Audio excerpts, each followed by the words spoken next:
क्या आप यहाँ पर काम करना चाहोगे, जहाँ लाइट हाउस का ध्यान रखने के आपको साल के 30 करोड़ रुपए मिल रहे हैं? यहाँ आपका कोई बॉस नहीं होगा जो आपके ऊपर यहाँ पर नजर रखे।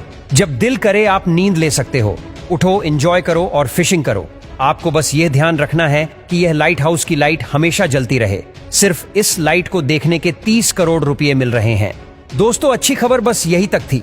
बुरी खबर यहाँ से शुरू होती है कि यह नौकरी दुनिया की सबसे खतरनाक नौकरी है। इस लाइट हाउस का नाम है जुमेंट लाइट हाउस। ये समुंदर के बीचों बीच है। मैं यहाँ पर काम कर लूंगा ऐसा सोचने से पहले आप जरा इसे सुनो। यहाँ पर आपसे बात करने वाला कोई नहीं होगा। सबसे खतरनाक यह है कि इस एरिया में बहुत भयानक तूफान आते हैं। समुद्री लहरों के अंदर कई बार यह लाइट हाउस पूरा ढक जाता है। जान जाने का भी खतरा यहाँ रहेगा। अब जैसे आप इस तस्वीर को देखिए, यहाँ साफ देखा जा सकता है कि लाइट हाउस कैसी लहरों में घिरा है। इस नौकरी में आपकी जान तक जा सकती है। अब आप सोच रहे होंगे कि भला इस लाइट हाउस को बनाया ही क्यों गया, आखिर इसकी लाइट क्यों जलती रहनी चाहिए। इसके लिए आपको लाइट हाउस की शुरुआत कैसे हुई इसको जानना होगा। एक बार कैप्टन मैरिसियस, जो कि एक जाना माना सेलर था, वह अपने लकड़ी के जहाज पर जा रहा था। अंधेरा बहुत था और पानी के नीचे बड़ी बड़ी रोक्स भी थी जो कैप्टन मैरी को दिखी नहीं।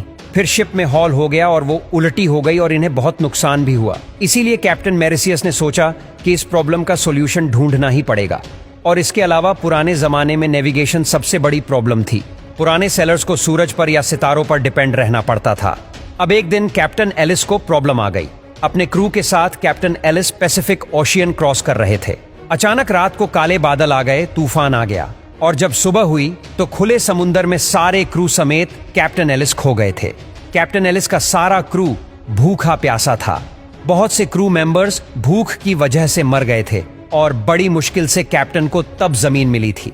इसी के साथ इजिप्ट में मेडिटेरेनियन सी के साथ एंशिएंट इजिप्ट ऑफ अलेक्जेंड्रिया था। इस शहर के किनारे जाने के लिए यहाँ से गुजरना पड़ता था और इस रास्ते में बहुत से पत्थर होते थे। रात में जब शिप यहाँ पर आती तो ज्यादातर शिप पत्थर से टकराकर डूब जाती और सामान भी सारा बर्बाद हो जाता। अब इस शहर का इन पत्थरों की वजह से बहुत नुकसान हो रहा था और इसीलिए यहाँ के रूलर ने एक आर्किटेक्ट को बुलाया और ये डिसाइड हुआ कि यहाँ पर एक बड़ा सा रोशनी का मीनार बनाया जाए जो शिप्स को सेफ्टी की तरफ गाइड करेगा और साथ ही में पत्थरों से भी बचाएगा। उन्हें यह नहीं पता था कि जो चीज यह बना रहे हैं वह इंजीनियरिंग की दुनिया का सबसे बड़ा इन्वेंशन होने वाला है। इस लाइट हाउस का नाम था द फेरोस ऑफ अलेक्जेंड्रिया। इस लाइट हाउस पर बहुत बड़ी आग जलती थी जिसको हर समय ऑयल और लकड़ी की सप्लाई मिलती थी। इंजीनियर ने तब इसकी लाइट को और बढ़ाने के लिए लेंस भी बनवाया था जिसकी मदद से मीलों दूर के जहाज को भी इसकी रोशनी दिख जाती थी। अब इस शहर में आने वाले सभी सेलर्स आराम से अपनी नाव लेकर यहाँ आ जा सकते थे। ये दुनिया का सबसे पहला लाइट हाउस था और यहीं से लाइट हाउस पूरी दुनिया में फैलने लग गए। पहले लाइट हाउस समुद्र किनारे हुआ करते थे, लेकिन फिर जहां पत्थरों से जहाजों को खतरा होता था वहां पर भी बीच समुद्र में लाइट हाउस बनने शुरू हो गए। शुरू में आग और फिर कैंडल गैस लैंप का इस्तेमाल किया जाने लग गया। इसके बाद इलेक्ट्रिसिटी की इन्वेंशन हुई और अब लाइट हाउस में आग की जगह बल्ब आ गए। इंजीनियर को तब पता चला कि अगर वो लेंस को और ज्यादा पतला करे तो लाइट और भी ज्यादा रिफ्लेक्ट होगी। फ्रेंच फिजिसिस्ट ने एक और खास तरह का लेंस बनाया जिसमें उन्होंने लेंस को बारीक करके उसका डिजाइन भी पूरा चेंज कर दिया, जिससे सारी लाइट एक पॉइंट पर फोकस होना शुरू हो गई।